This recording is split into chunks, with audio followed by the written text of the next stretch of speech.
নিষিদ্ধ মাদক দ্রব্য হেরোইন ও লক্ষাধিক টাকা উদ্ধার করে বড়সড় সাফল্য পেল নদিয়ার নবদ্বীপ থানার পুলিশ।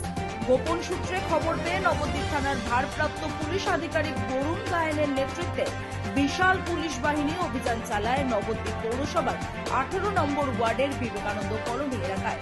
সেখান থেকে গ্রেফতার করা হয় নন্দন রায় ওরফে মনতোষ নামে এক ব্যক্তিকে। পুলিশ সূত্রে জানা গেছে, ধৃতের কাছ থেকে উদ্ধার হয়েছে প্রায় 29 গ্রাম নিষিদ্ধ হেরোইন।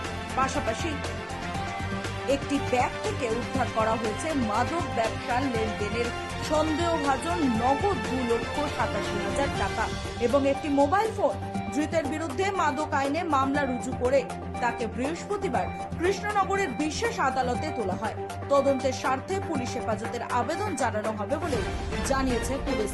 ধৃত ব্যক্তি কোথা থেকে এই হেরোইন সংগ্রহ করেছিল এবং এই চক্রের সঙ্গে আর কে বা কারা জড়িত রয়েছে তা জানতে ইতিমধ্যেই তদন্ত শুরু করেছে নবদ্বীপ থানার পুলিশ। উল্লেখ্য, বিধানসভা নির্বাচনকে সামনে রেখে এলাকায় অপরাধ দমনে তৎপর রয়েছে পুলিশ প্রশাসন। ব্যুরো রিপোর্ট, রাত দিন নিউজ নেটওয়ার্ক।